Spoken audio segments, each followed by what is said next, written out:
Hello guys, আসসালামু আলাইকুম। আজকে খিচুড়ি রান্না করা হয়েছে গরুর মাংস দিয়ে লাটকা খিচুড়ি, সাথে মিষ্টি কুমড়া দিয়েছি, খিচুড়ির আলু দিয়েছি, পটল দিয়েছি, টমেটো দিয়েছি, কাঁচামরিচ, রসুন, ডাল 3 পদের, মশাই ডাল, মুগ ডাল, খেসারি ডাল মিলে রান্না করলাম।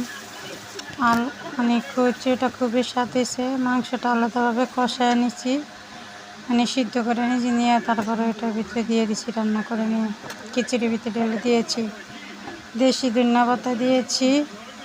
আর ভর্তা করছিলাম 5 পদের। মাশাআল্লাহ দিলে খিচুড়িটা সেই মজা হয়েছে। অনেকগুলো খিচুড়ি। আমি কিন্তু আসলে লাটকা খিচুড়ি তেমন পছন্দ করি না, কিন্তু আজকে কদিন ধরে বলতে আছে খিচুড়ির কথা, তাই আজকে খিচুড়ি রান্না করলাম। কিন্তু আমার খিচুড়ি তেমন পছন্দ না, তারপর রান্না করে দিলাম, সেই স্বাদ হয়েছে, খেয়ে দেখ।